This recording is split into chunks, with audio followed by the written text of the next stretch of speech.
gbogbo wa kọ́ la máa gbé nílé ọkọ. I'm telling you, gbogbo wa kọ́ la máa gbogbo ìkọ̀kọ̀ ni Ọlọ́run pín tó jẹ́ pé ó máa kárí ayé, òun náà ni ikú. Ọmọ bíbí Ọlọ́run ò pín dọ́gba. Owó níní Ọlọ́run ò pín dọ́gba. Kódà àwọn kan wà láyé yìí tí ó gbé hermaphrodite ni wọ́n ní okó lẹ́gbẹ̀ẹ́ òbò tó túmọ̀ sí wípé pé kò dá ní òbò Ọlọ́run ò pín dọ́gba. Àwọn kan wà láyé yìí nínú nǹkan tí mo kà tó ní ojú òbò méjì tó dá ní wípé òbò ẹyọ kọ̀ọ̀kan kan Ọlọ́run ò pín dọ́gba. Nǹkan tí Ọlọ́run pín fún gbogbo ẹ̀dá láyé tí ẹ̀dá kankan tí ò ní agbára lórí ẹ̀, òun náà ni ikú. Tí ṣe rí, ẹ jẹ́ ká mú ọ̀rọ̀ táwọn èèyàn máa sọ kúrò. Ẹni tí Ọlọ́run bá ti kọ́, obìnrin tí Ọlọ́run bá ti dá ní olórí, obìnrin tí Ọlọ́run bá ti dá ní olórí ni. Ọkùnrin tí Ọlọ́run bá ti dá ní onílára ènìyàn, kò ṣe gbogbo ọkùnrin o. Àwọn ọkùnrin míì wà tó jẹ́ pé tíyàwó wọn bá ń ṣe oríire, inú wọn máa ń dùn ni. Àwọn ọkùnrin míì wà tó jẹ́ pé tí ìyàwó wọn bá wà nílẹ̀ gan, wọ́n máa fẹ́ lift ìyàwó wọn up débi wípé wọ́n ti believe pé tó bá wà lifted, àwọn máa wà benefited. Inú wọn máa dùn láti jẹ́ amúgbálẹ́gbẹ̀ẹ́ fún ìyàwó wọn, máa jó lọ mò ń wẹ̀yìn yẹn náà máa ń ṣe. Àwọn ọkùnrin kan wà bẹ́ẹ̀. Bá àwọn ọkùnrin kan wà tó jẹ́ wípé wọ́n lọ síwájú, ìwọ tó ń lọ síwájú wọ́n á fà ẹ́ sẹ́yìn, wọ́n á tún wá máa blame ẹ fún misfortune wọn. Wọ́n máa kanra mọ́ ẹbẹ́ ni pé ìwọ ló ní kí wọ́n má ṣoríire. Irú àwọn ọkùnrin yẹn ló máa ń sọ wípé obìnrin lo kádàrá àwọn, obìnrin lo star àwọn, obìnrin lo gúdà àwọn, obìnrin lo hap àwọn. Ìwọ tó ń lọ síwájú wọ́n máa fà ẹ́ sẹ́yìn, wọ́n á tún wá máa blame ẹ fún misfortune ara wọn. Wọ́n ti gbàgbé pé wọn ò mọ májẹ̀mú tó wà láàárín ìwọ obìnrin àti ìwọ tí ìyá ìwọ obìnrin àti Ọlọ́run. Bóyá májẹ̀mú tó wà láàárín ìyá mi àti Ọlọ́run ni pé ọmọ mi ò ní ṣẹrú anybody, ó mọ̀. So if it's not, ọkùnrin tó náà bá ti dá ní onílára, tó bá insist láti jókòó ṣe marriage yẹn ò lè work. Àfi tó bá jẹ́ wípé tí ọkùnrin tó náà bá dá ọkùnrin lé onílára, tó náà dẹ̀ dá obìnrin ní ẹni tó máa ní ìlọsíwájú, tó yẹ pé Ọlọ́run máa fi èròǹgbà àti oríṣiríṣi àlá sínú ẹ̀ pé gbogbo nǹkan tó bá ti dáwọ́lé báyìí kó máa lu àlùyọ ni. Ọkùnrin tó náà bá dá lóní ìlara, tóbìnrin yẹn ò bá kúrò ńbẹ̀, ó ló máa pàpàpá dànù. Torí pé kò ní lè stand the fortune obìnrin yẹn. Kò ní lè stand the fortune obìnrin yẹn. Kò sí bóbìnrin yẹn ṣe lè ṣe tó obìnrin yẹn ò lè mọ́ ṣe lójú ẹ̀ o. Kò ṣe pé obìnrin yẹn ṣe nǹkan tí ò da o. Ṣùgbọ́n nítorí oríire tí obìnrin yẹn ń ṣe ní ọkùnrin yẹn ò lè stand. Oríire yẹn jẹ́ anathema to his system. Oríire yẹn jẹ́ poison sí system ẹ̀. Kò lè stand the fortune obìnrin. Kò lè stand the ìlọsíwájú obìnrin yẹn. Apart from pé ó máa wá gbogbo ọ̀nà láti pull it down. Kò sí nǹkan tí obìnrin yẹn máa ṣe láyé, ó máa lóbìnrin yẹn ní ìgbéraga ni. Bó tilẹ̀ jẹ́ pé nǹkan tó ìwà tó wà nínú obìnrin yẹn tó ń wù náà ló máa wù tí ò bá ní kọ́bọ̀. A ní kò gbọ́rọ̀ sọ́kọ lẹ́nu, a ló ní ìgbéraga nítorí pé irú àwọn ọkùnrin tó bá ti nírú nǹkan báyẹn lára, wọn ò ní lè stand oríire obìnrin. Pàápàá àwọn ọkùnrin kan tún ní nǹkan kan lára tó jẹ́ wípé àwọn go mọ̀ páwọn ní lára. Torí ẹ̀ ni mo ṣe máa ń sọ fún yàn, irú èmi sì tí bá fẹ́ ṣe nǹkan tí n bá ti ṣe dé góńgó mi ò ní sọ fún yàn. Tí kìíní yóò bá ti wà successful mi ẹ ní gbọ́ lẹ́nu mi torí pé kò bá mi lára mu. Torí àwọn kan wà tó jẹ́ wípé kí etí wọn má tí gbọ́ ire ayọ̀ ni, tí etí wọn bá ti gbọ́ ire ayọ̀ báyìí kò sí bó ṣe lè mọ kíní yẹn ṣe ó máa bàjẹ́ ni. Ẹ̀mí yẹn wà nínú wọn, ẹ̀mí tó máa ń ba good news jẹ́. Àwọn go mọ̀ pé àwọn ní ẹ̀mí yẹn lára, tó bá ti sọ síta tí wọ́n ti gbọ́ kó má sọ̀rọ̀ rárá, àwọn ẹ̀mí burúkú tó wà nínú wọn yẹn á kọ kíní yẹn débi wípé kíní yẹn ò ní bọ́ sí, kò ní wà successful. Àwọn ọkùnrin náà ní lára, obìnrin míì náà ní lára débi wípé nígbà míì tóbìnrin míì obìnrin tọ́lọ́run bá ti dá lórí ire èèyàn tí ò dẹ̀ mọ̀, àìmọye ọkùnrin tọ́lọ́run fi ṣe ọ̀tá fóbìnrin, àìmọye obìnrin tó jẹ́ pé ọ̀tá náà fi jẹ́ fọ́kùnrin. But àwọn ọkùnrin míì wà ọ̀pọ̀lọpọ̀ nígbà míì tí ọkùnrin bá ti ní ìlara, number one a máa blame obìnrin fún misfortune ẹ̀. Number two, kò ní lè stand the success obìnrin. Tó bá wá ní ìlara yẹn tó jẹ́ kí ẹ̀mí èṣù kó wọnú ẹ̀, gbogbo nǹkan tí obìnrin yẹn bá ti ń ṣe ní tó jẹ́ success báyìí, nínú ẹ̀ lọ́hùn á dẹ̀ máa ṣépè fóbìnrin yẹn pé ìwọ ò ní níláárí. Kíní á dẹ̀ máa láre, á máa bínú ẹ̀. Á máa bínú ẹ̀ jọ nítorí Ọlọ́run tó bá ti find ara ẹ̀ nírú situation yẹn, marriage ò kì í ṣe by force. and let me tell you nǹkan tó da ò kí ń tán láyé ìwọ tó rìn gbẹ̀rẹ̀gbẹ̀rẹ̀ tó meet ẹni tó fẹ́ tó rò bóyá ilé ayé ti pin tó bá ẹ̀mí ẹ̀ bá fẹ́ jábọ́ ńbẹ̀ wàá rí wípé tó o bá tún rìn gbẹ̀rẹ̀gbẹ̀rẹ̀ wàá tún meet ẹni ẹ jẹ́ ká máa gbàdúrà pé k'Ọlọ́run kó tó bá fẹ́ fẹ́ ọkọ fẹ́ ọ̀rẹ́ ẹ lọ́kọ fẹ́ ẹni tó dàbí ìwọ ẹni tó dàbí irú ẹ ẹni tó yẹ pé o ní trait tí wọn náà ní ẹni tó lè accept ẹ pẹ̀lú idiosyncrasies ẹ ẹni tó lè accept ẹ pẹ̀lú shortcomings ẹ ẹni tó lè accept ẹ pẹ̀lú baggage ẹ fẹ́ ọ̀rẹ́ ẹ tó jẹ́ wípé ẹ lè jọ yasó síra yín ẹ lè jọ búra yín ẹ lè jọ dápara àwọn ọkùnrin mi wà tó yẹ pé gàgù ni wọ́n ò lè bá wọn dápara. Hello. Hello. Yeah. Hello, mama. Hello, à ń gbọ́ yín sir. Ẹ máa kújọ́ mẹ́ta. Yes o. Alhaji Adam ló ń sọ̀rọ̀ láti Nàìjíríà. Okay. Mo ń gbádùn program yín. Ẹ ṣé gan. Ẹ ṣeun.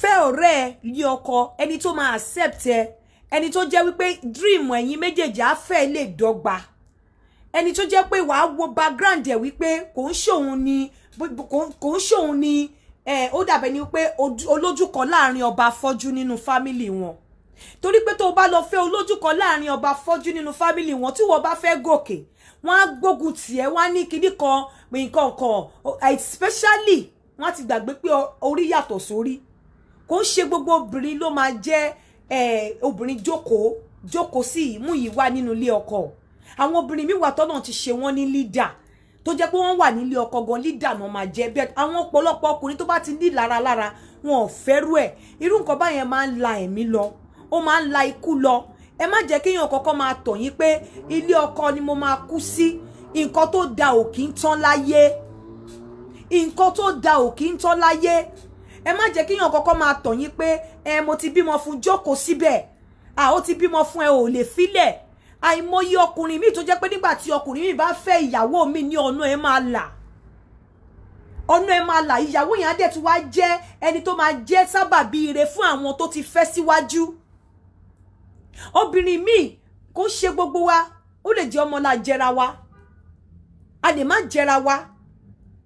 jẹra wa ní pé ká fẹ́ra wa dọjọ́ alẹ́ because ọkùnrin tí ò bá ti lè gbà ẹ́ pẹ̀lú àlébù ẹ ọkùnrin tí ò bá ti lè stand the success ẹ ọkùnrin tí success ẹ bá ti ń bí nínú your husband should be your number one fan in everything you're doing tí ará àtàwọn bá criticize ẹ your husband should be able to stand for you in the face of all criticisms ọkọ ẹ láti lè dúró fún ẹ tí ará àtà bá ń pull ẹ down ọkọ ẹ láti lè fà ẹ́ sókè but wàá rí pé ọ̀pọ̀lọpọ̀ àwọn ọkùnrin gan àwọn gan ló máa ń wà ní the center of ibi tó ti ń fa ìyàwó wọn wálẹ̀ ọkùnrin míì ni o ọkùnrin míì ló máa wà nínú ibi center ibi tó ti fa ìyàwó ẹ̀ wálẹ̀ ọkùnrin míì ló máa ṣe okùn ìfà ibi tí ìyàwó ẹ̀ máa ti já wálẹ̀.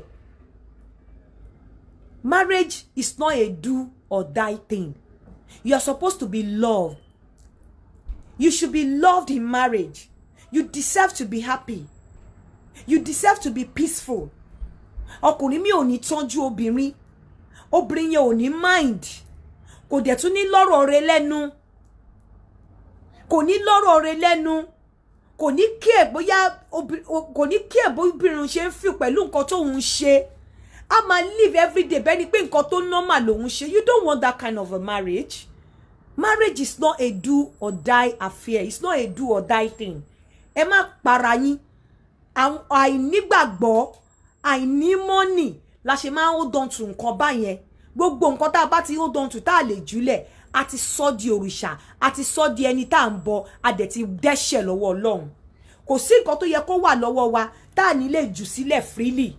Tó bá ti rí pé wà nínú marriage kan, ó ti ń la ẹ̀mí lọ, ẹ worú tọmọ ìlànà sí. Kí ló lè mú ọmọ pẹ̀lú ọmọ mẹ́ta tó ti bá àbúrò ẹ̀ sùn, tó ti fábúrò ẹ̀ lóyún, tọmọ yẹn ò bá kú ńkọ́, àwọn ọmọ yẹn á máa live. Tó dẹ̀ sì jókòó sínú marriage yẹn, ṣé kò ṣe desperacy nìyẹn ni? Kí ló lè fà á? Èmi ń tèmi máa prefer láti kú ju kí n jókòó sínú marriage yẹn. I'm telling you. Gbogbo nǹkan láyé yìí, nǹkan tó da ò kí ń tán láyé. tó bá tí wọ́n ní tẹ́ṣin bá dáyàn èèyàn máa ń tugun ni gbogbo wa kọ́ la máa gbé nílé ọkọ dalẹ́ gbogbo wa kọ́ la máa fẹ́ ọkọ dalẹ́ I'm telling you gbogbo wa kọ́ and the fact pé o kúrò nínú wípé o kúrò married does not make you a bad person the fact pé ẹ lè má wà compatible ọ̀rọ̀ yín lè má yẹra yín the fact pé break up kò mí pé o jẹ́ bad person kò mí pé ọkùnrin yẹn ò wà responsible kò mí pé obìnrin yẹn ò wà responsible ló ṣe break up ẹ̀yin méjèèjì lè má wà ìràwọ̀ yín lè má ṣiṣẹ́ pọ̀ ẹ lè jọ má dé bára yín kalẹ̀ ọkùnrin tí ò bá ti lè stand the success ẹ lè dalẹ̀ tó bá ń ṣe nǹkan tí ọkọ ẹ ò bá ti jẹ́ number 1 fan ẹ lè dalẹ̀ tó bá ń ṣe nǹkan tó jẹ́ ìlọsíwájú ẹ tí ọkọ ẹ ò bá ti support ẹ lè dalẹ̀ kò sí ẹ lè dalẹ̀ tókè ò bá ti fi àgbájọwọ́ kó fi bẹ́ẹ̀ gbé ẹ sókè tí gbogbo èèyàn bá ń bú ẹ tí ọkọ ẹ bá ti ń bá wọn bú ẹ lè dalẹ̀ tí gbogbo èèyàn bá ń kí ẹ tí ọkọ ò bá ti rí nǹkan tó da about you kó jẹ́ pé everything that has to be with you as far as is concerned is negativity ẹ lè dalẹ̀ it's not marriage ẹ mọ̀ pé mi ò sọ̀rọ̀ báyìí rí kò ṣe marriage tí ọkùnrin ò bá ti rí ẹ rí pé mi ò dúró ẹ lórí obìnrin púpọ̀ torí pé mo mọ̀ pé ọkọ ló yẹ kó jẹ́ olórí aya ọkọ ló yẹ kó take care aya tí Ọlọ́run bá wá gbé ọwọ́ obìnrin sókè àwọn ọkùnrin mi ò kí ń lè stand the success obìnrin láì mọ̀ wípé ẹni tí Ọlọ́run bá ti ṣe ní ọkùnrin kí ìwọ gọgọ jẹ́ ọkọ gan wàá máa lé iwájú lè ròǹbèrò ìwọ gan wàá mọ̀ pé ọ̀gá ẹ ni torí nǹkan tí wọ́n ṣì ń fà láàrin ọ̀sẹ̀ méjì wàá rí pé ẹni tí obìnrin tí Ọlọ́run fi ṣe orí á fà láàrin ọjọ́ mẹ́ta á dẹ̀ tó ra wọn nǹkan tí wọ́n ń fà láàrin ọdún kan obìnrin tí Ọlọ́run fi ṣe orí obìnrin tí Ọlọ́run fi ṣe àpèsí despite pé ó jẹ́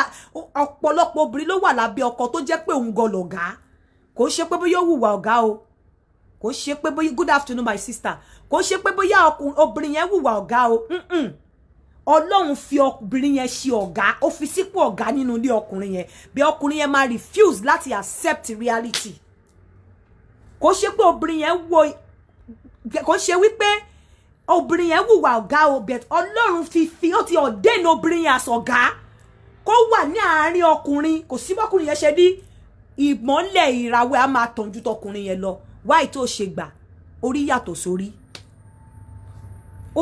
sórí marriage is not a do or die thing it's not a do or die affair if it's not working it's not working don't force it don't get settled out of pity èèyàn kan sọ fún mi wípé kí ni nǹkan tá máa fi mọ̀ bóyá ọkùnrin nífẹ̀ẹ́ àbọ́kùnrin ò nífẹ̀ẹ́ kí ni nǹkan tá máa fi mọ̀ pé obìnrin nífẹ̀ẹ́ àbóbìnrin ò nífẹ̀ẹ́ àti sọ tẹ́lẹ̀ but I think we are going to talk about it again ó lè má jẹ́ ni marriage is not mo fẹ́ kú síbẹ̀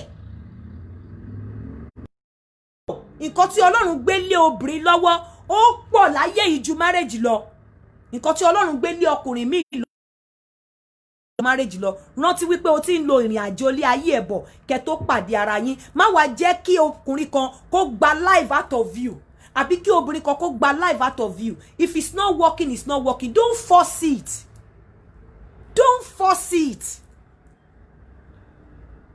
do not force marriage tí ò bá work kò work marriage tí ò ti sí respect mọ́ tí ò ti sí yìí fún obìnrin mọ́ tẹ́ máa sọ̀rọ̀ àlùfàǹṣà fóbìnrin tó bá nífẹ̀ẹ́ obìnrin wàá máa fẹ́ lójú ni wàá máa polish ẹ ni I'm telling you wàá máa polish ẹ wàá máa fẹ́ lójú fẹ́ nímú o ò nífẹ̀ẹ́ àbẹ̀ntẹ́yàn bá nífẹ̀ẹ́ èèyàn kì í fẹ́ kí nǹkan kó ṣe èèyàn fẹ́ kí nǹkan kó ṣe yóò ní sọ̀rọ̀ àlùfàǹṣà sí gbogbo nǹkan tó máa ba inú ẹni tó bá nífẹ̀ẹ́ jẹ́ o ò ní ṣe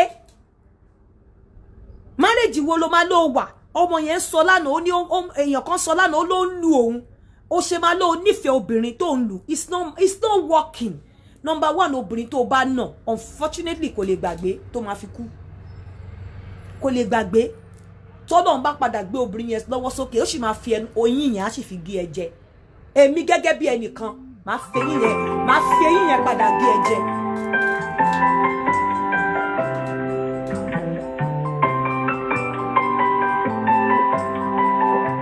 Hello.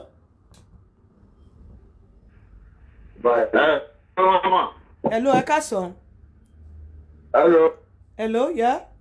ẹ kú ọ̀lẹ́ o. ẹ kúrò lẹ́ sà. mo gbádùn program yìí tí mo ẹ̀wò tán ṣe ni o. ẹ ṣé gan. ẹ ṣeun. ọlọ́run á túbọ̀ máa ràn yín lọ́wọ́. àmì olódùmarè àṣẹ. àáfàá ni mí ìmáàmù dẹ̀tún ni mí mo dá nǹkan mọ̀ yàtọ̀ sí nǹkan kí nǹkan. ìgbọ́ yìí tá ẹ̀ ń sọ yìí mo rí wípé ọ̀rọ̀ tó níbàámu pẹ̀lú ìgbésí ayé ọmọ ẹ̀dá ènìyàn ni. ìgbésí ayé yín wà ní dàrú. àṣẹ.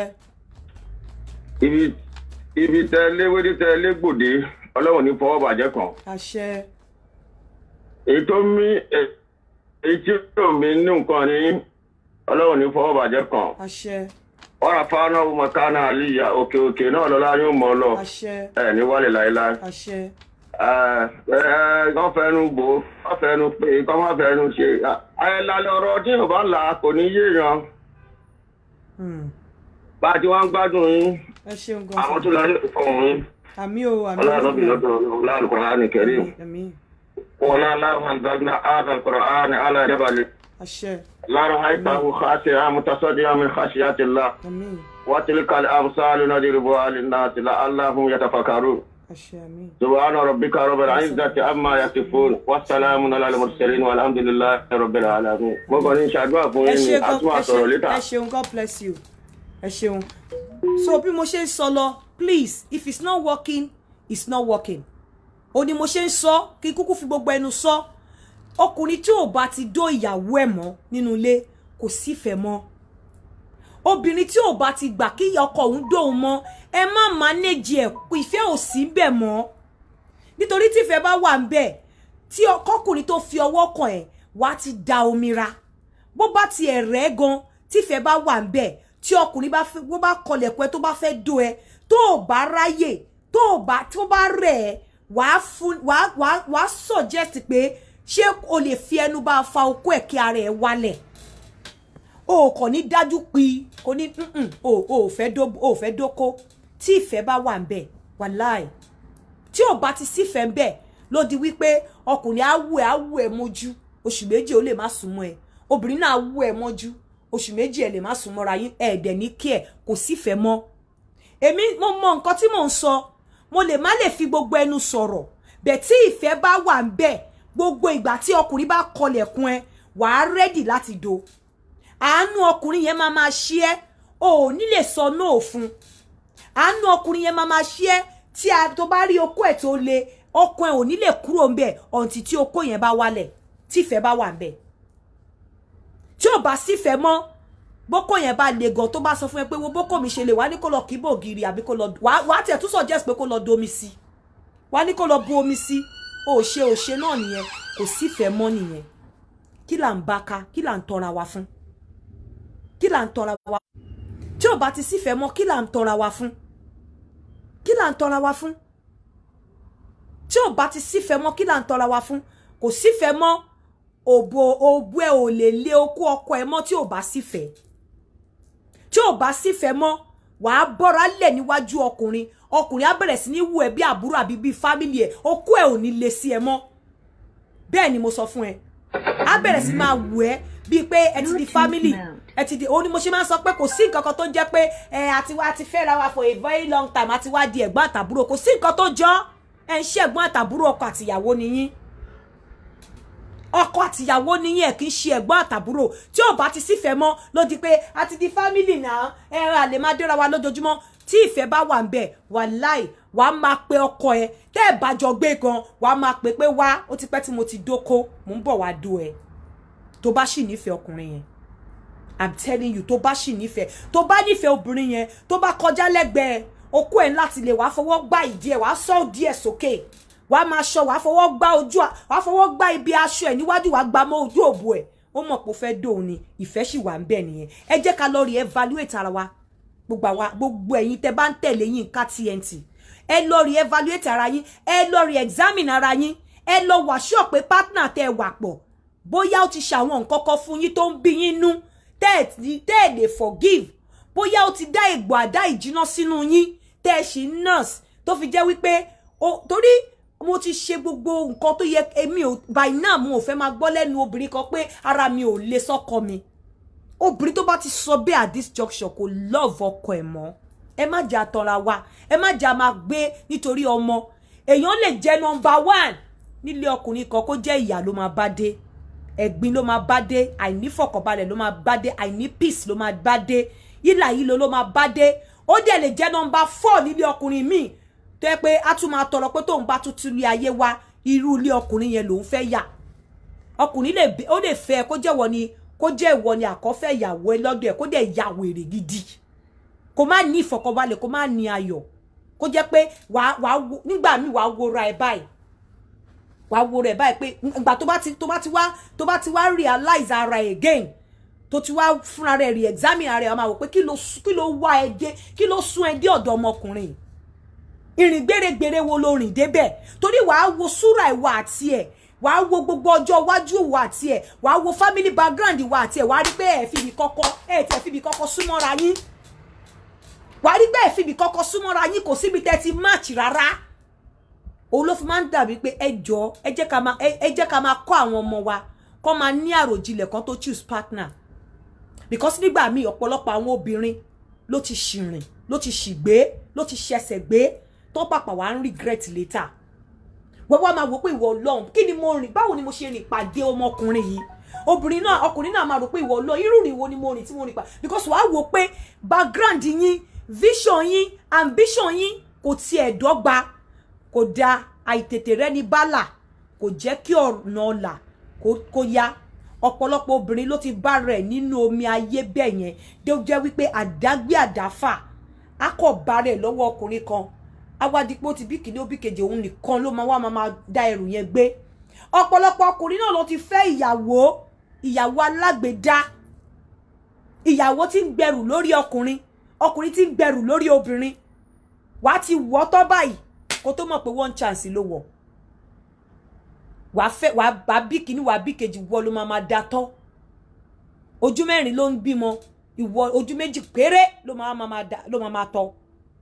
Wàá ti bí tọ́kù tó mọ̀, wàá máa wò pé ẹjọ́ ṣé nǹkan tó dáa ni, ṣé nǹkan tó dáa ni. Nígbà tí ọmọbìnrin bá ní sùúrù, tí ò gba oyún àbó ń ṣe èrè, tí ò gbóyún lẹ́gùn, mo rò pé ó ní nǹkan tó du obìnrin tó yẹn láyé. Obìnrin tó ní sùúrù bíyá tó kàwé àbí tó kọ́ṣẹ́, tí ò lóyún àbó ń ṣe èrè, tó wá lọ fọ́ọ̀sì ọwọ́ irresponsible man tí ò lè gbọ́ bùkátà lórí ẹ̀. Obìnrin máa ń fẹ́ kí ọkùnrin tọ́jú òun, kó wọ aṣọ sára, kó wo rẹ̀ báyìí, kó wò pé kó máa bèrè lọ́wọ́ pé ta ni, kó ní ọkọ mi ló rà fún mi, kó wọ bàtà sẹ́sẹ̀ kó ní ọkọ mi ló rà fún mi, ọkọ mi ló fún mi ní birthday present. Kò sí nǹkan tó dùn tó láyé. Tó bá jẹ́ the type tó kì í ṣe bẹ́ẹ̀ fún ìyàwó ẹ̀, tètè lọ máa ṣe. Ara àwọn nǹkan tó ń pa òbò obìnrin tí ò ń jẹ́ kóbìnrin fẹ́ dóko nìyẹn. At least ẹ̀ẹ̀mejì nínú ọdún kan, ìyàwó ẹ̀ láti lè náwó sí nǹkan tó rà fún gẹ́gẹ́ bí gift, gẹ́gẹ́ bí ọkùnrin tó bá fẹ́ ní respect lọ́wọ́ ọkùnrin. If you don't do that, kò sí marriage ń bẹ. Ìyàwó ẹ̀ láti lè náwó pé ọkọ mi ló ra kíní yìí fún mi. Ìyàwó ẹ̀ láti lè múra látorí délẹ̀, at least tí ò bá lè ka gbogbo nǹkan tó wọ̀ sọ́rùn pé ọkọ ló rà, ó yẹ kóyàn kó ka bí méjì tí ọkọ rà sí lọ́rùn. Wọ́n ní òrìṣà tí ò bá lè gbèyàn, fi mí sílẹ̀ bó ṣe bá mi. Tó ò bá lè ṣe fún mi, má gbà tọwọ́ mi. Tó ò bá lè ṣe fún mi, fi mí sílẹ̀, jẹ́ káwọn èèyàn mọ̀ pé mo single. O ò lè níyàwó kíyàwó ẹ̀ máa jáde láàrin oṣù kan lẹ́ẹ̀mẹ́rin, kó má jẹ́ pé ìmúra tó máa mú ìwọ ló ní gbogbo nǹkan tó wọ̀ sọ́rùn.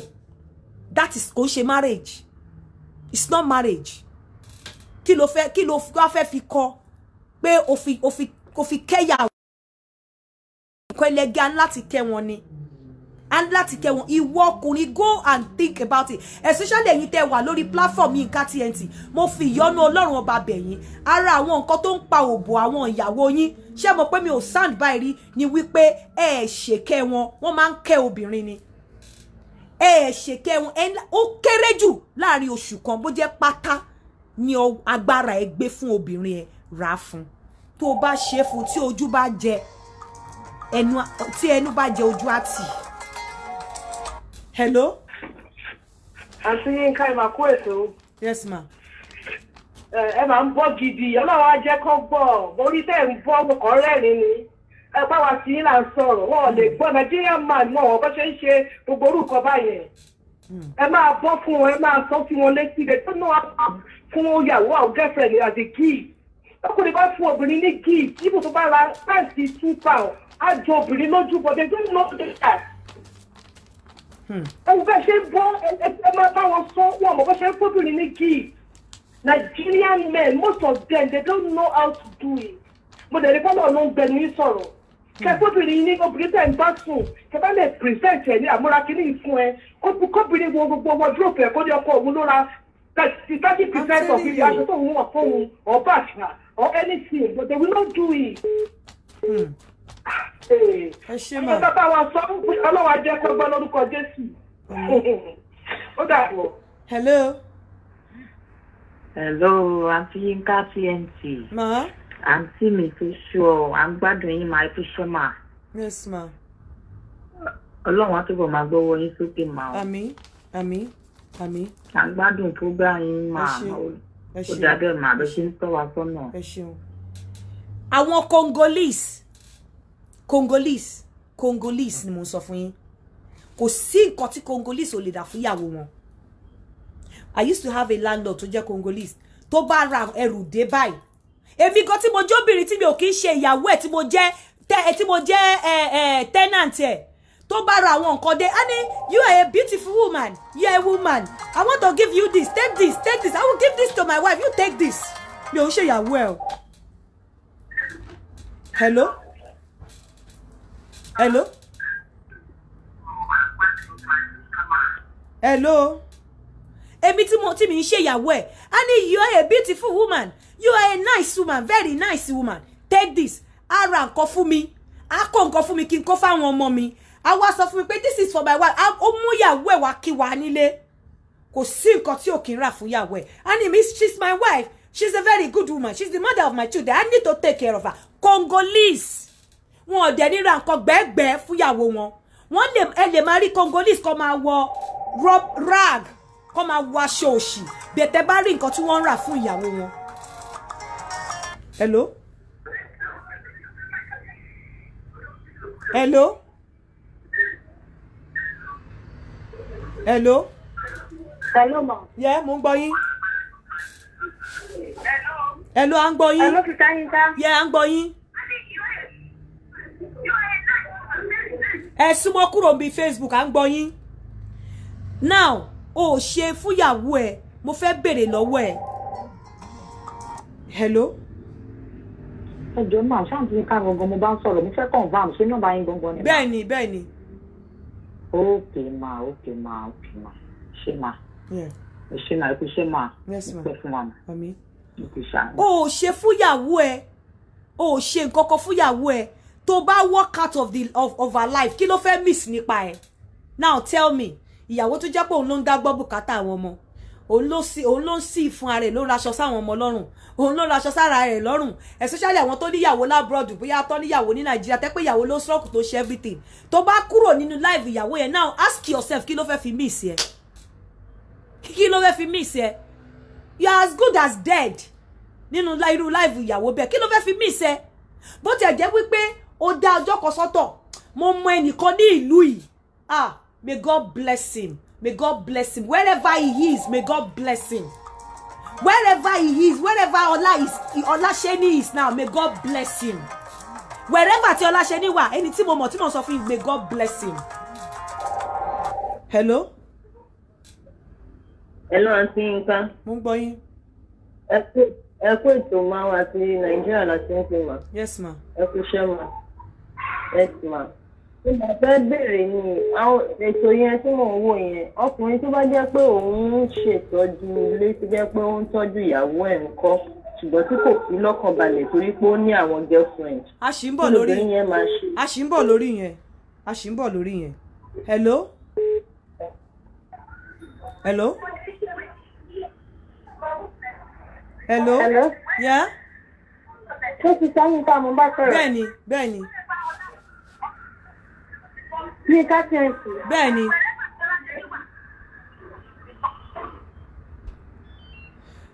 Mr. Fatugase, Mr. Olasheni Fatugase tí mò ń sọ̀rọ̀ yìí.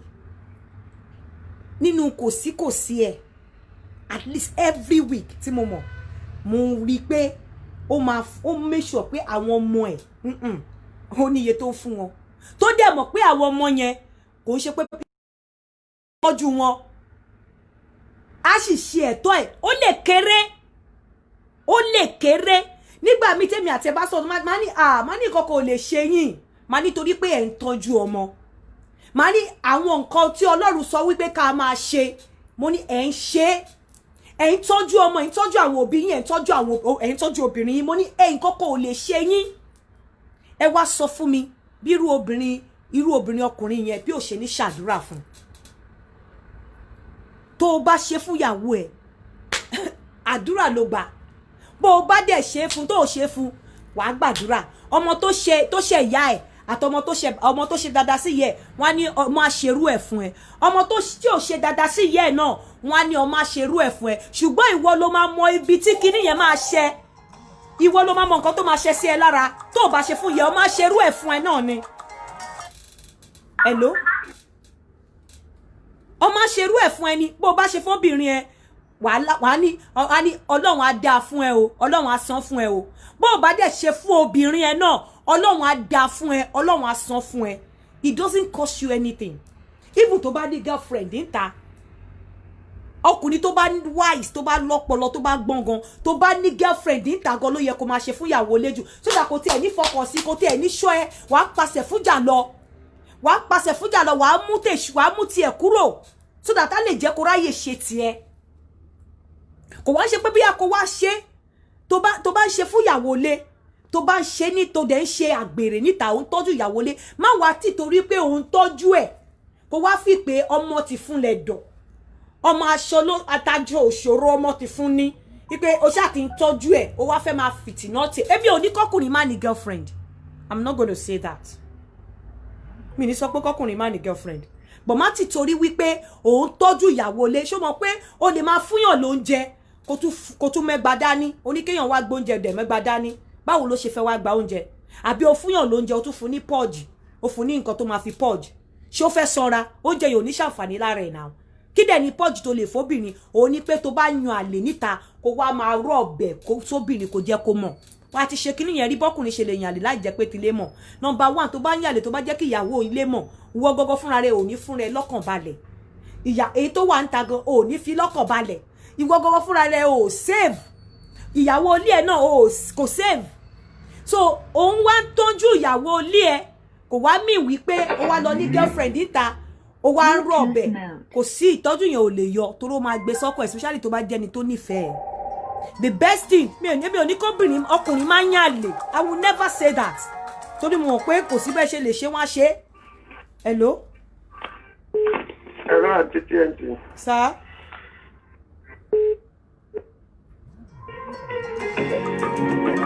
Hello. Hello, Aunty Yinka, ẹ káalẹ́. Ẹ káalẹ́ o.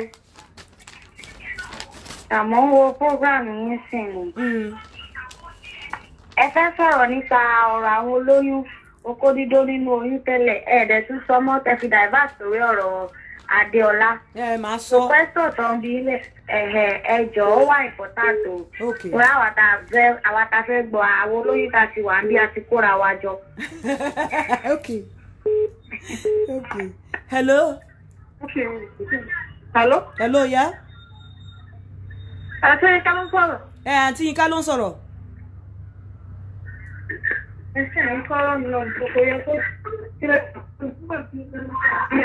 Hello.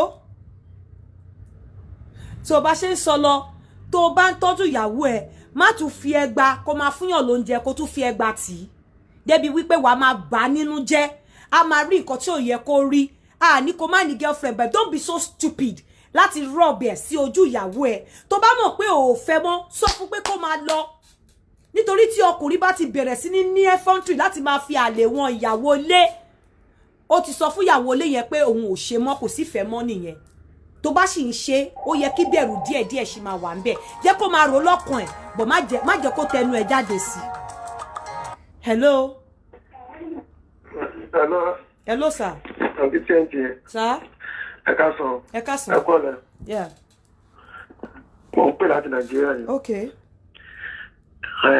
mo gbádùn program yìí but torí èmi ọkùnrin ni mí mo dẹ̀ máa ń at least mo ń ṣe wọn bá tágbára mi ká but àwọn tó wá ń ṣe fún ìyàwó wọn tẹ́ pé ìyàwó wọn kì í appreciate nǹkan kí lẹ́lẹ́ lọ sáwọn yẹn. a sì ń bọ̀ lórí yẹn a sì ń bọ̀ lórí yẹn so please má san fún kó wá máa fún lóúnjẹ kó máa wá máa rọ̀ ọbẹ̀ then ẹ̀yin obìnrin okó téèyàn bá nílé èèyàn fi ń dóyàwó ẹ̀ ọkùnrin tí ò bá stupid ó yẹ kó wà transparent kó jẹ́ kí obìnrin òun mọ bóun ṣe tó o bá ti mọ bí ọkọ ẹ̀ ṣe tó ọkọ ń gba 1,000 naira kò ní kó má lè tọ́jú ìyàwó ẹ̀ kò ní kó má lè bó tiẹ̀ jẹ́ pátá lẹ́ẹ̀kan lóṣù kò ní pé kí ọkọ ẹ̀ má rà fún un tí ò bá ṣe rárá ni ò dáa bẹ́ẹ̀ tó bá jẹ́ pé ìyàwó tó ọkọ tó mọye tó ń gbà lóṣù tó dẹ̀ jẹ́ pé pátá ló lágbára láti rà fún ẹ fi ìfẹ́ gbà kó fi ayọ̀ gbà kó rò wípé àwọn kan wà tí wọ́n tiẹ̀ lẹ́mìí tí wọ́n tiẹ̀ lágbára àti lè ra pátá yẹn fún ìyàwó wọn ó ti mọ agbára ẹ̀ bẹ́ẹ̀ tí ọkùnrin ò bá ṣe rárá ni ò wà responsible kò ní reason láti má ṣe bẹ́ẹ̀ tó bá ti ṣe bó jẹ́ pátá ló lè rà fún ẹ kódà kó jẹ́ kí o dà ló lè ṣe fún ẹ lóṣù kó jẹ́ kí o dà lásán ẹ wò look at this èèyàn kan ló ṣe léyìí fún mi ṣe rí porúkọ mi ló wà ńbẹ̀ kíní kó jẹ́ léyìí lásán eléyìí bó ṣe wà kò wọ £5 ló lè ṣe fún ẹ lóṣù kó jẹ́ léyìí lásán ló lè ṣe fún ẹ lóṣù fìfẹ́ gbà nítorí pé o mọ bí ó ṣe tó ló ṣe lè ṣe tó bá ti mọ̀ wípé ẹ̀yin ọkùnrin náà ẹ wà transparent jẹ́ kí ìyàwó yín mọ bí tẹ́ ẹ tó sí okó téèyàn bá nílé èèyàn fi ń dóyàwó ẹ̀ ṣùgbọ́n pé kẹ́ má wá ṣe rárá yẹn ni ò dáa ẹ dẹ̀ jẹ́ ká nítẹ́ lọ́rùn gbogbo nǹkan tó bá ti ṣe no matter how little tí ọkùnrin bá ṣe fún wa ẹ jẹ́ ká appreciate ẹ̀ ọmọ mi máa ń ṣe nǹkan kan fún mi tó jẹ́ wípé nígbà míì mo máa ń fẹ́ ṣe owó náà fún ọmọ mi tí bá fún wọn ní nǹkan kíní yẹn lè má tó wọn especially ọmọ mi obìnrin ló máa ń ṣe kíní yẹn ó lè má tó ọ̀kí kíní yẹn kò láìka ani mom ani thank you so much ani but ani mommy thank you I appreciate but àwa ṣẹ̀ṣẹ̀ á ti kọ́kọ́ kí mi á ti dúpẹ́ lọ́wọ́ mi á ṣe wá sọ mi pé bóyá kò tó ni o bóyá òun ò fẹ́rù eléyìí o nǹkan kan nígbà míì mi ò kí lè mi ò mọ là tó wọ́pọ̀ láti ná fún I must be frank mi ò kí mọ̀ máa bìbínú ná fún torí pé mo mọ̀ wípé ó máa ń mú orí mi wú inú wọn ní yiniyini kẹ́ni lè ṣe mí ẹni tó bá dúpẹ́ orí àná ó máa rí mi gbà even kí ọkọ ẹ kó dú ẹ dáadáa kó dú ẹ dáadáa tó bá jí láàárọ̀ ọjọ́ kejì ó yẹ kó sọ fún pé ó ṣeun àná àìmọye ẹni tí ò lè àìmọye ẹni tó ń rí ìyàwó ẹ tó máa mójú tó máa fi okó sí tó dẹ̀ máa ibi ìbàlá wà tẹ́nìkan sọ pé okó ń yọ bọ́ ni kí ọkọ ẹ dú ẹ dáadáa ẹ̀tọ́ ẹ ní láti kí pé ó ṣeun àná ẹ̀tọ́ ẹ láti make sure pé oúnjẹ tó máa jẹ ní ìjọ́ tó dú ẹ dáadáa yẹn ó máa yàtọ̀ sí gbogbo oúnjẹ ló pé kó lè replenish nǹkan tó ti lose. Hello. Hello, Stanka. Sir. Ǹlẹ́ mo ṣe ń wo program tẹ ṣe síta tẹ́yìn advice àwọn ọkùnrin o ẹ ṣe gan o. Bẹ́ẹ̀ni.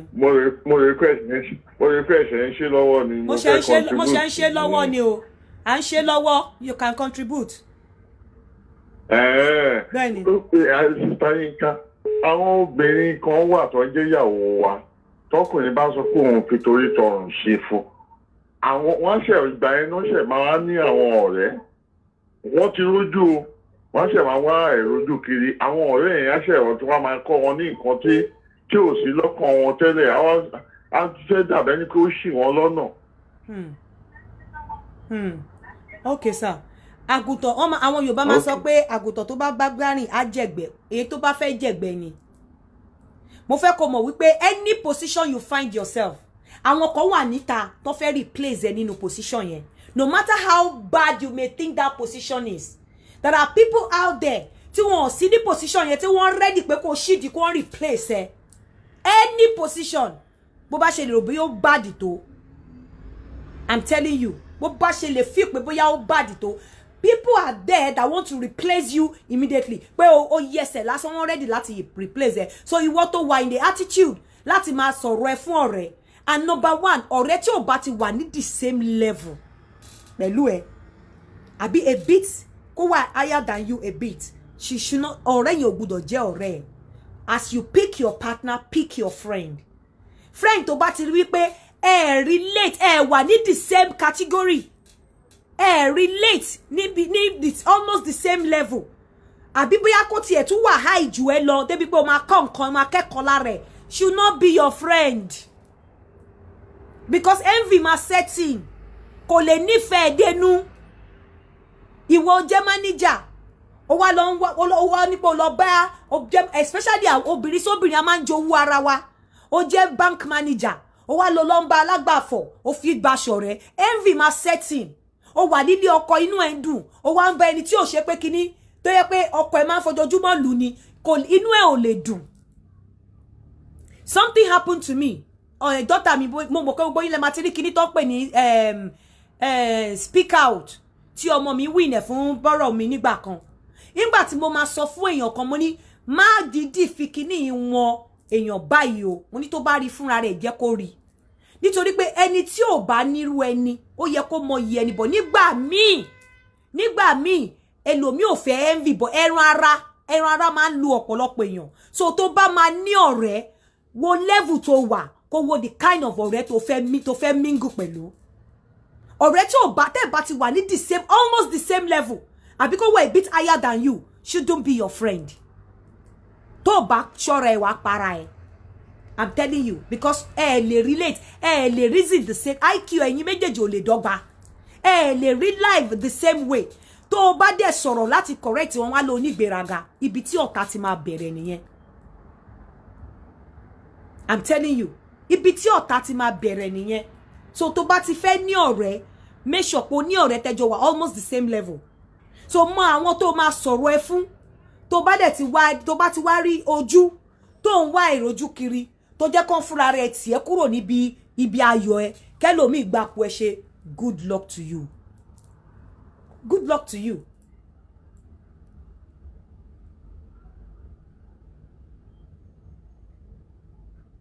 Good luck to you. Though mo sọ pé Congolese máa ń tọ́jú ìyàwó wọn, African men náà lè tọ́jú ìyàwó. Ẹ má jẹ́ ká wà greedy.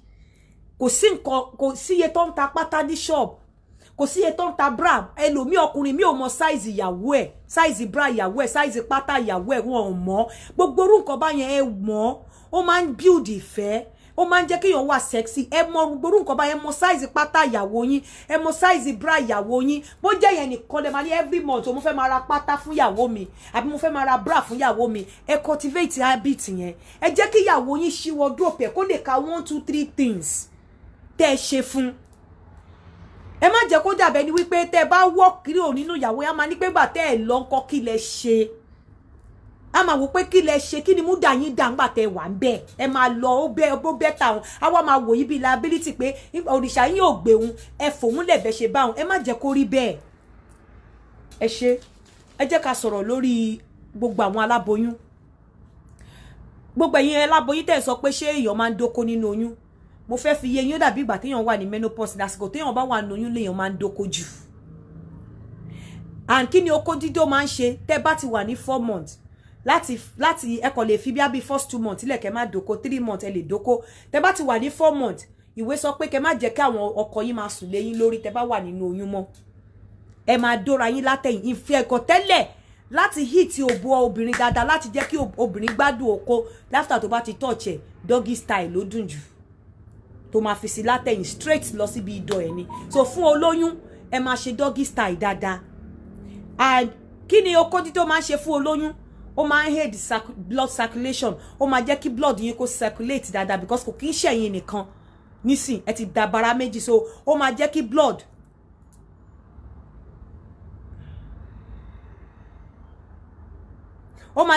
kó circulate lára yín dáadáa. Ó máa speed up tẹ́ bá bímọ tán. Oko dídó máa jẹ́ kí ara yín tètè jiná, kára yín tètè bọ́ sípò. Àwọn oko tẹ́ bá ti dó nígbà tẹ́ wà nínú oyún, tẹ́ bá ti bímọ tó máa jẹ́ kí ara yín tètè bọ́ sípò. So ó dá kẹ́ dóko dáadáa ní time tẹ́ bá lóyún. Hello? Hello? Ẹ súnmọ́ kúrò níbi Facebook. Hello?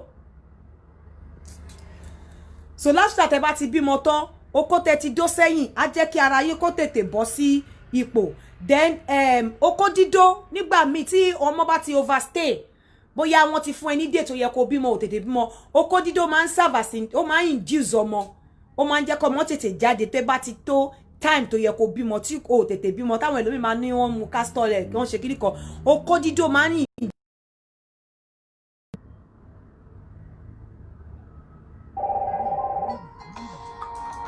Hello? Hello. Yeah? Hello, ṣé ti sáyìn ká nìyẹn? Bẹ́ẹ̀ ni o, à ń gbọ́ yín. Òkè ẹ̀kúrọ̀lẹ́ mà. Ẹ̀kúrọ̀lẹ́ o. Julie King. Hello, hello. Hello, à ń gbọ́ yín ẹ̀kúrọ̀lẹ́ o, Julie King. Yeah? Ọ̀gá mi tó sure. Mo ń gbọ́ yín. Hello? Mo wá sí program yìí lọ́wọ́ mi. Àníkẹ́ ẹ palẹ̀mọ́ Facebook yìí tẹ́ bá fẹ́ sọ̀rọ̀ kẹ́ sọ̀rọ̀ ẹ kúrò nídìí Facebook. Julie King ọ̀gá mi àtàtà ẹ kúrò lẹ́sà o mo kí yín o bí mo ṣe sọ okó dídó máa ń induce labour ó máa ń jẹ́ kí kéèyàn ní very good delivery kí n time tẹ́ máa bímọ kó wà very easy it's very good. Okó dídó ó máa ń reduce high blood pressure nígbà míì wọ́n máa ní obìnrin wà nínú oyún ó ní high blood pressure gbogbo ẹsẹ̀ ẹ̀wú gbogbo ara ẹ̀wú dóko dáadáa is very good in fact ó máa jẹ́ kó ọmọ yẹn lè swim ọmọ yẹn á lè ṣeré dáadáa nínú ẹ̀ then ó máa ń reduce stress àti pain ọjọ́ ọ̀kúnlẹ̀ okó dídó máa ń reduce stress ó máa ń reduce pain so ó dàbí àwọn tó bá wà in menopause ni so ìgbà tó bá wà nínú oyún o need oko more than ìgbà tó tiẹ̀ sí nínú oyún I'm telling you o need oko for your blood to circulate well for to láti speed up postpartum recovery láti reduce stress àti pain láti induce labour àti easy delivery o need oko kò pé èèyàn kan sọ wípé kinní kan yẹn need oko need oko ní time yẹn nǹkan tí mo ẹ jẹ́ kí n máa try láti máa round off because ọ̀rọ̀ dé ọlá lórí lè gbé mi wá ló fi touch mi débi pé mo ní láti bá wa sọ̀rọ̀ especially àwa tá wà lórí platform yìí marriage is not a do or die and ẹ̀yin ọkùnrin ẹ jọ̀ọ́ nítorí Ọlọ́run láti wákàtí yìí lọ gbogbo ẹ̀yin ọkùnrin tẹ́ wà lórí platform yìí ẹ jẹ́ kí ìyàwó yín rí changes nínú yín láti wákàtí yìí lọ ẹ̀yin obìnrin kò yọ yín lẹ̀ ọkùnrin tó ń ra gift fún yín tó bẹ̀rẹ̀ sí ní ṣojúṣe ẹ̀ ẹ̀yin náà ẹ máa try láti reciprocate nígbà birthday wọn ẹ lè fún wọn ní surprise birthday ẹ lè fọ́kọ yín ní surprise birthday ẹ fọ́kọ yín ní gift tó máa blow heart ẹ má jẹ oyè múwámúwá kẹ má fún síta tọkùnrin bá ti ń ṣe ẹ̀tọ́ ẹ̀ fún yín ẹ máa gbogbo nǹkan tẹ́ máa fi appreciate ẹ ní kẹ máa ṣe I'm telling you mo mọ̀ wípé ó wà very very difficult ọkùnrin dẹ̀ máa ń rò tóbìnrin bá ń fi pé òun dágbé òun dáfà kò ń jẹ́ kó ní regard fọkùnrin. Hello? Hello? Hello ma, hello ma. Yeah? Ẹ sọ̀rọ̀ kò ń jẹ́ kí obìnrin kò ń jẹ́ kọkùnrin ní regard kò ń jẹ́ kóbìnrin ní regard fún ọkùnrin mo mọ̀ pé ọkùnrin tí ò bá ti ṣètò ẹ̀ fóbìnrin adley obìnrin ò kì í ní regard kò ń ṣe pé ó wù wọ́n bẹ́ẹ̀ respect yín ò kàn ní flow ni obìnrin yẹn á fi pé ò lẹ́tọ̀ọ́ lórí òun obìnrin yẹn á fi pé kí ló mean àsọkùnrin o useless o ò ṣe ẹ̀tọ́ ẹ̀ so get out you know so kò ní it's not going to obìnrin ò ní value lọ́wọ́ obìnrin yẹn kò fọ́ obìnrin ò fẹ́ mọ̀ obìnrin ti believe pé you are a man of the house. You're supposed to protect her and protect the children. You're supposed to take care of her and the children. Kò ṣe pé bí àwọn ní pé kò ṣe everything. Kò ṣe pé bí àwọn ní kò ṣe everything. But ó láti wà responsible. You need to learn how to be responsible. Mo bẹ̀ yín nítorí Ọlọ́run ẹ̀yin ọkùnrin tẹ́ wà lórí platform yìí láti wákàtí lọ. Ẹ jẹ́ kí àwọn ìyàwó yín kí wọ́n rí ìyàtọ̀ nínú ayé yín. Ẹ má kọ̀ jẹ oyè ó gbé tí ọ̀tún wọlé ó gba tòsì jáde ẹ jọ̀ọ́ ẹ ní etí ìgbọ́ àti àyà àgbàṣe nígbà míì tí obìnrin ò bá regard yín tí obìnrin ò bá respect yín ó máa irú nǹkan báyẹn máa ń fà tẹ́ ẹ bá rí ọkùnrin míì ẹnu ti pọ̀ jù irọ́ ló fi ń ṣe ayé. Hello? hello tẹ́ bá ti sọ̀rọ̀ this time mo máa block number ẹ̀ hello.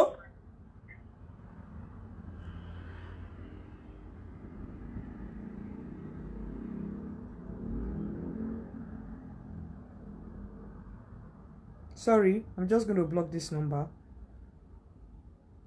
Ọkùnrin mi irọ́ ló fi ń ṣayé nǹkan tí ò ní lè ṣe á parọ́ láti gbẹrù lórí obìnrin á parọ́ á ní òun ní nǹkan tí àwọn nǹkan tí bàbá lákú ẹ̀ ò ní ọ̀rọ̀ tí wọn ò ní á parọ́ yẹn fóbìnrin á lóhun ní àwọn obìnrin náà àwọn míì wà so gullible my darling sister my sisters and my mothers ẹ má jẹ́ kí love go override sense of reasoning yín ẹ ṣàyàn ojú yín àwọn Ìgbò tó bá fẹ́ fi ọmọ wọn sílé ọkọ sí ọmọ sọ fún ọmọ wọn pé kó ṣàyàn ojú ẹ̀ ni ẹ má jẹ́ kí love kó take sense of reasoning yín lọ tẹ́ bá rí ọkùnrin tó bá ti ń sọ̀rọ̀ jù ọkùnrin tó bá ti ń parọ́ ọkùnrin mi á máa parọ́ á dẹ̀ máa fi àwọn èèyàn jẹ́rìí irọ́ dẹ̀ ló ń pa kò sóòótọ́ kan nínú nǹkan tó ń sọ bó ṣe máa gbẹrù àwọn ọkùnrin alágbèédá bó ṣe máa gbẹrù lórí obìnrin náà máa wá bó ṣe máa ba ayé obìnrin jẹ́ tó ṣe máa sọ́dọ̀ lórí burúkú tó máa sọ́dọ̀ oníwòwò tó máa gba tọwọ́ àgbà lọ́wọ́ mẹ́rin balẹ̀ jòǹtolo àwọn olóko dógiri làgiri àwọn alátọ́tọ́ wọ́n pọ̀ ń ta I'm telling you ẹ má jẹ́ kí wọ́n ṣe fún yín ẹ̀yin ọkùnrin náà ẹ̀yin obìnrin ẹ má jẹ́ kí ẹ̀yin ọkùnrin náà ẹ má jẹ́ kí àwọn obìnrin àwọn strange woman àwọn strange woman kó fi pátá kó fi gba oore ọ̀fẹ́ yín lọ mi ní kẹ́ má ní girlfriend o but ẹ tú ilé yín ṣe ẹ tú ilé yín ṣe ẹ tú ọ̀dẹ̀ yín ṣe kò sẹ́ni tó ní kẹ́ má níyàwó mi kò sẹ́ni tó ní kẹ́ má ní girlfriend ẹ ṣe bí Ọlọ́run ṣe sọ pé kí wọ́n ṣe ẹ má jẹ́ kíkan pa kan lára you understand so nǹkan tí mo mú wá fún yín nírọ̀lẹ́ yìí nìyẹn fún gbogbo àwa tí a fẹ́ lose weight bóyá gbogbo àwa tí a fẹ́ lose weight fún ọkọ wa mo tiẹ̀ mú nǹkan kan bọ̀ fún yín láìpẹ́ àwọn games tí ẹ lè jọ play tẹ́ bá fẹ́ dóra yín tẹ́ pé game yẹn ó máa involve wine ó máa involve drink tẹ́ bá ti play game yẹn tán ẹni tó bá ti win á mu drink yẹn so nígbà tẹ́ bá máa fi mu drink yẹn tán òbò obìnrin á le okó ọkùnrin á le ẹ lọ dóra yín after break mo ń gbé game yẹn bọ̀ láìpẹ́ hello. Láti ga ìjọ ẹ̀kọ́ lè máa. Ẹ kúrọ̀lẹ́ o. Yes ma, mo wà lórí platform Ọlọ́run tún fi ń ṣe, ó máa dẹ̀ sọ agbára yín dọ̀tọ̀ ẹ kó èkó dédé. Àmín. Ẹ jọ̀ọ́ mà, mo fẹ́ béèrè ìbéèrè kékeré kan ni. Mo ń gbọ́ o. Okay. Mo ní kí ló fà tó jẹ́ pé téèyàn bá wà nínú oyún àti téèyàn bá sínú oyún, téèyàn bá ṣe dog sign.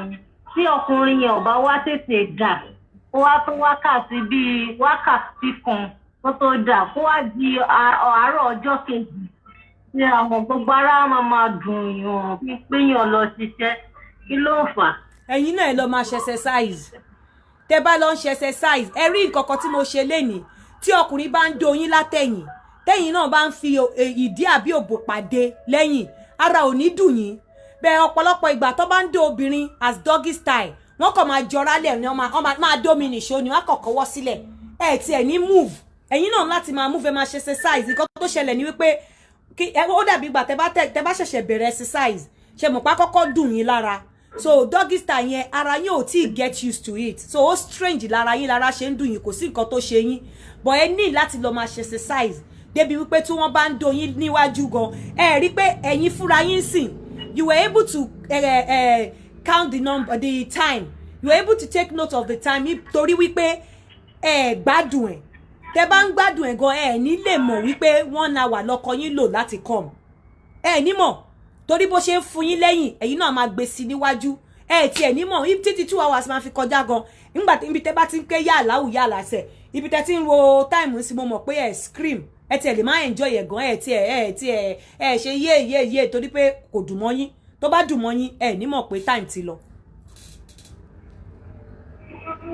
so kò sí nǹkan tó ṣe yín ẹ ní láti ṣe exercise débi wípé tó bá ti ń doyin látẹ̀yìn ní doggy style tẹ́ ẹ̀ bá ṣe exercise kẹ́yìn náà jára yín bó ṣe ń doyin látẹ̀yìn kẹ́ máa fi wájú pàdé ẹ̀ ara máa dùn yín tẹ́ bá ṣe tán torí ó máa strange ó máa dàbí ní pé ẹ ṣẹ̀ṣẹ̀ lọ ṣe exercise ó máa strange lára yín so ẹ̀yin náà láti lè ṣe hello.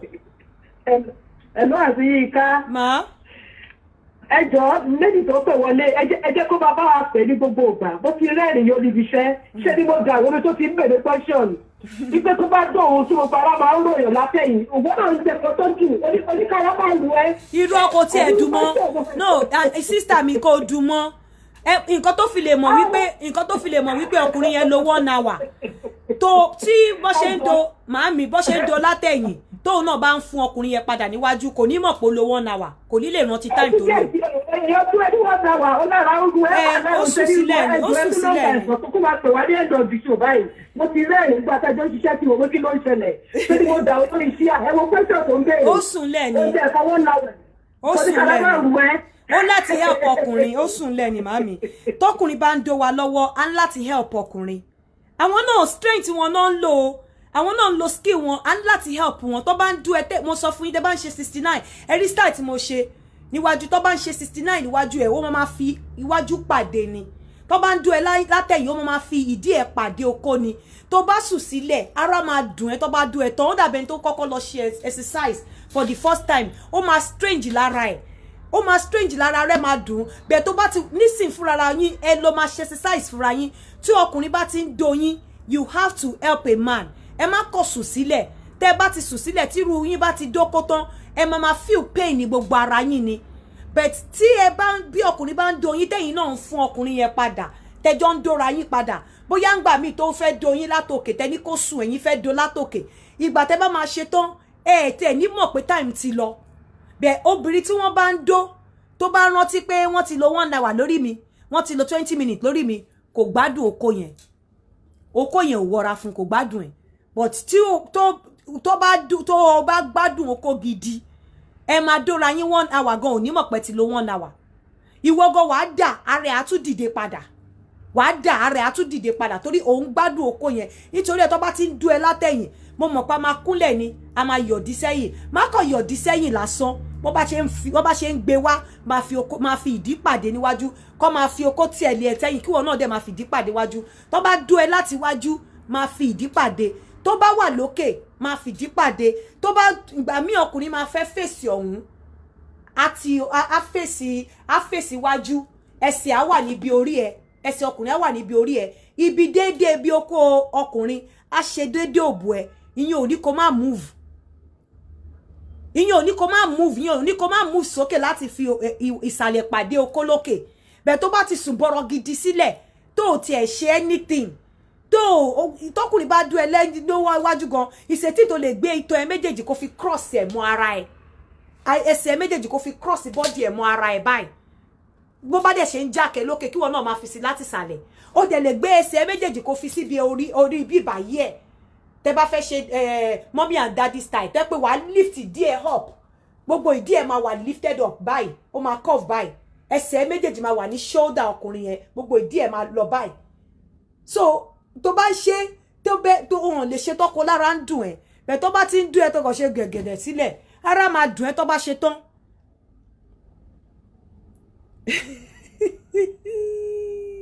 ara máa dùn ẹ́ tó bá ṣe tán tí obìnrin bá gbádùn okó gidi kò tiẹ̀ ní mọ̀ pé kó tóbi kò dẹ̀ ní mọ̀ pé ọkùnrin yẹn ti lo time níbẹ̀ so mo ń gbé game yẹn bọ̀ game tó jẹ́ wípé ẹ máa lè jọ mu drink wọ́n máa ń fi alcohol náà máa fi ń ta bí Baileys bí red wine títí tẹ máa fi tá débi pé ẹ máa fi dóra yín sórí ẹ̀ bí ludo ni but game fún àwọn tó ń dóra wọn ni then gbogbo ẹ̀yin tẹ́ ẹ ní problem pẹ̀lú abẹ́ rírùn mo máa mú àwọn body spray kan wá tó ó wà very cheap mo sì fẹ́ tọpinpin ẹni tẹ́ ẹ lè lò wọ́n ṣe kan specifically fún bí itan láàrin itan méjì àti láàrin ìdọ̀ bí gel ni ẹ kọ̀ fi sí débi wípé tí ọbẹ̀ tẹ́ bá ṣí sí ọkùnrin even kẹ́ ní infection gan tẹ́ bá ṣí abẹ́ yín sọ́kùnrin ọkùnrin ò ní òórùn dúndùn ló máa jáde níbẹ̀ organic ni ibẹ̀ yẹn ibi òbò ló ná ṣe fún àti abíyá ẹ lè fi sára yín ẹ ní láti smell nice fọ́kùnrin ẹ ní láti smell nice tó ẹ bá smell nice á put ọkùnrin off ẹ ní láti smell nice then game yẹn náà ń bọ̀ ní agbára Ọlọ́run but for now fún gbogbo àwa tá a sanra náà ẹ jẹ́ ká lọ sí gym ẹ jẹ́ ká lọ ṣe exercise àwa tá bá dẹ̀ ṣe exercise ká fi weight loss náà ká fi gba weight loss bitter ẹ wo Fatty Luxury ní orí Facebook Fatty Luxury àbí lórí Instagram kẹ́ wo @Fatty Luxury.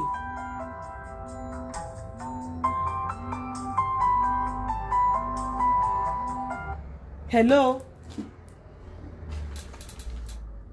Hello. Hello. Hello. Or better still, ẹ kàn sí wọn lórí WhatsApp, kẹ́ kàn sí wọn lórí lọ́sọ̀ lórí +121 58689284 +121 58689284. Mo rérò pé gbogbo wa là ń share kíní. Ẹ má máa jẹ́ ká máa sùn sílẹ̀ tó bá ti ń dó wa. Ẹ jọ̀ọ́ nítorí Ọlọ́run. Tó bá ti ń dó wa ní ẹ má jẹ́ ká kàn sùn bọ̀rọ̀ gidi sílẹ̀. Ẹ jẹ́ ká máa help ọkùnrin. Òun ló fà dé pé tọ́pọ̀ ọkùnrin bá ti ń dóbo wa máa ṣe because help wọn. Help wọn. The only time tí mo máa advice obìnrin pé kó má flex muscle tí ọkùnrin bá ń do lọ́wọ́ tó bá ti mọ̀ pé ọkọ tó ní ọkọ tó máa ń tètè dà ni má flex muscle because muscle tó bá flex ó máa ń tètè pé leader ọkùnrin wà ní. Hello. Hello. Ṣé ẹ mú mi ṣeré ni? Hello. Ṣé ẹ mú mi ṣeré ni àbí kí lẹ ń ṣe? Hello. Hello, ṣé ẹ mú mi ṣeré ni? Hello. Mi mú ìṣẹ̀lẹ̀ mo wo program yìí kan lọ́wọ́. Ẹ lè máa wo program kẹ́ fẹ́ pè. Ẹ lè máa wo program kẹ́ tún fẹ́ pè. Ẹ súnmọ́ kúrò ní di program kẹ́ wá sọ̀rọ̀. Ó yá ń gbọ́ yín. Ẹ má bínú. Ẹ má bínú mà. Ẹ rọra mà, ẹ kú iṣẹ́ mà. Mo ní ohun kankan máa ń ṣẹlẹ̀ sí mi o. Tí èmi àti ọkọ mi tá bá ní phone. Tí n bá wà ní bóyá mi ni mo wà lókè, ṣé ń gbọ́ mi mà. Bóyá mi ni mo wà ní òkè. So mo máa ń lọ pé tó bá ti wá tó time tí mo fẹ́ release. Tó bá ti tó time tí mo fẹ́ dà. Tó bá ti tó time tí mo fẹ́ dà. Ṣé ń gbọ́ mi? Tó bá ti tó time tí mo fẹ́ dà. Àwa di pé ìgbà yẹn lọ́kọ mi máa wá ní kí n jìde. So ó máa wá pa kíní yẹn mọ́ mi láre pé mi wà nílé ìdààmú máa gbọ̀n báyìí ni. Kí ló ń fà? Kò sí nǹkan tó fà bóyá ọkọ yín ti rí pé tẹ́ bá ti dà ẹ máa pa òun tì ní. Tẹ́ bá ti dà ẹ ní jẹ́ kó ń dà mọ́. Torí tẹ́ bá ti dà ara yín máa wálẹ̀ ní fẹ́ ṣe nǹkan kan mọ́. Hello? Tẹ́ bá ọkọ yín ti rí pé tẹ́ bá ti dà ara yín máa wálẹ̀ ní fẹ́ ṣe nǹkan kan mọ́. Bóyá ru yín tẹ́ bá ti dà ẹ máa kọ̀ dìde ẹ ní jẹ́ kọkùnrin yín wá dà. A wá wò pé tẹ́ bá ti dà àṣírí ti tú nìyẹn kẹ́ má dà o. Kẹ́ má dà á stop yín pé kẹ́ má dà so that ẹ lè jọ ẹ lè jọ dàpọ̀.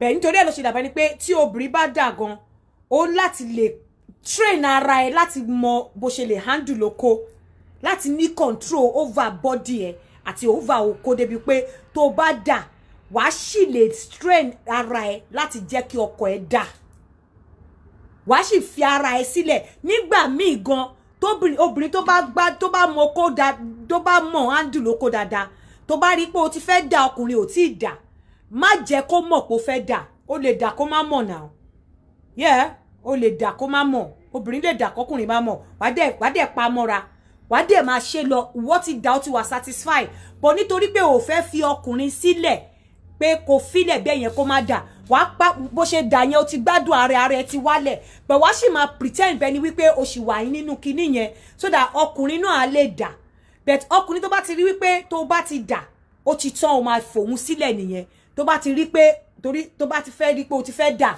ó máa mọ̀ á sọ fún ẹ á stop nǹkan tó ń ṣe tó fi fẹ́ jẹ́ kó dà yẹn kò ní fẹ́ kó dà mọ́ because tó bá ti dà ó máa filẹ̀ ó máa abandon ẹ̀ so tó bá ti jẹ́ the type bẹ́ẹ̀ yẹn try láti dà sára kọkùnrin má mọ̀ kò dẹ̀ make sure wípé kó má bàa dẹ́ṣẹ̀ make sure wípé o get ọkùnrin yẹn o get ẹ̀ down èmi ayọ̀ mi tiẹ̀ ní pé kí ọkùnrin fẹ́ dà kí n rí bó ṣe é ṣe kí n rí gbogbo àwọn veins wọn àwọn gbogbo nǹkan tó máa ń yọ lára wọn tó bá fẹ́ dà yẹn èwo làbúrò dó ọkùnrin kọkùnrin má fẹ́ dà èmi ò nígbà kó dó mi kí má dà mi nígbà kọkọ mi fọ ọkọ mi kí má dà mi ò nígbà so èmi náà fẹ́ kó dà fi báyé pé ọkùnrin tó ti lo nǹkan tó fẹ́ pààyàn bò láì jẹ́ yẹn tí obìnrin bá ti dà try láti ní control over òbò ẹ kó pamọ́ra kó jẹ́ kí ọkùnrin náà dà kí ara ẹ̀ tó wálẹ̀ so nǹkan tó máa fà yẹn nìyẹn bóyá kò fẹ́ kó dà nítorí pé tẹ́ bá ti dà ẹ̀yin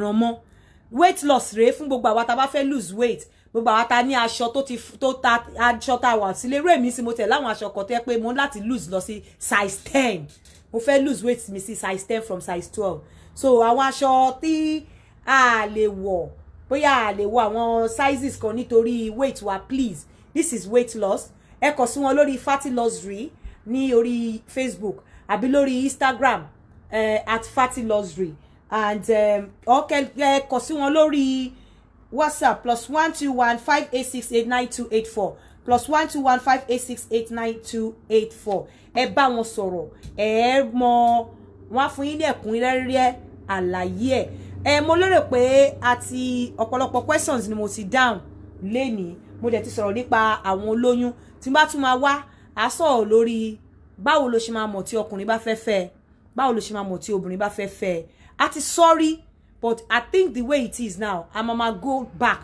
sí orí àwọn nǹkan tá ti sọ tẹ́lẹ̀ but mi ní go back lórí à ń lá oko à ń lá òbò gbogbo nǹkan tí mo kó wá yẹn tí n bá kó wá nísìn Facebook máa block page mi ni so mi ẹ mọ̀ pé ńgbà yẹn náà wọ́n flag ẹ̀ down kí tó gbé lọ sórí YouTube so mi ò ní kó gbogbo kinní yẹn wá but ẹni tó bá ní question lórí ẹ̀ you can always talk to me but nǹkan tá bá ti sọ lórí platform yìí after platform yìí ó máa sanwó ni ẹ̀yin náà ẹ wò kó jẹ́ wípé mi ò ní share mi nǹkan tí mo fi ń jẹun ríṣẹ́ má kàn máa pè mí ẹ jọ̀ọ́ mo fẹ́ béèrè question ẹ jọ̀ọ́ mo fẹ́ béèrè nǹkan kan mi ò kí ń dáhùn èèyàn lóhùn ẹlòmíì máa send voice to mi ò tiẹ̀ ní kà mí bá ka gan mi ò ní sọ̀rọ̀ because I feel we are adults we should know what is right mo ti sọ if you want to contact me privately you have to pay me má kọ̀ sọ fún mi pé ẹ jọ̀ọ́ àǹtí Yínká sẹ́yìn nìyẹn mo ní question mi ò ní dẹ́ lóhùn àbí kí ni ẹ jọ̀ọ́ máa bá yín sọ̀rọ̀ later mi ì ní dẹ́ lóhùn tó bá ti strand kiri kan mi ò ní sọ anything sí wàá kàn ní ẹlòmíì àní no reply no mi ò ní sọ̀rọ̀ ni I feel we should know what is right ẹ má gbẹrù lórí mi ẹ má sọ mi di ẹni lẹ́lẹ̀ olórí burúkú èmi náà ń san bills so tí bá ti wá báyìí tí mo ti fún yín ní time mi don't come and ask me private question without asking me mo believe pé if you have any private question to ask me you should be asking me pé kí ni bank detail yín mo fẹ́ sanwó sí torí mo fẹ́ béèrè question àìjẹ́ bẹ́ẹ̀ ẹ jọ̀ọ́ nítorí Ọlọ́run ẹ má pè mí láti béèrè any question mi ò ní down ẹ bá béèrè dọ́là máa kà báyìí mi ò ní down that is it kò jẹ́ bó ṣe jẹ́ ẹ jẹ́ ká máa fi ìsìn ṣe àlọ mo dúpẹ́ púpọ̀ lọ́wọ́ yín o lọ́wọ́ àwọn sister mi àwọn mommy mi àwọn brothers mi àwọn bàbá mi ẹ jọ̀ọ́ gbogbo ẹ̀yin ọkùnrin obìnrin nǹkan tá sọ lórí platform yìí lẹ́ni ẹ bá wa wo ṣe mo fi Ọlọ́run ọba bẹ̀yìn Ọlọ́run ò ní gba baálé lọ́wọ́ yín Ọlọ́run ò ní ọlárẹ̀wájú yín ò ní dọ́lárẹ̀yìn Ọlọ́run ò ní gba olórí tí àṣẹ Ọlọ́run ní pé kẹ́ jẹ́ olórí lára àwọn nǹkan tí ẹ fi jẹ́ olórí comes with a lot of responsibilities so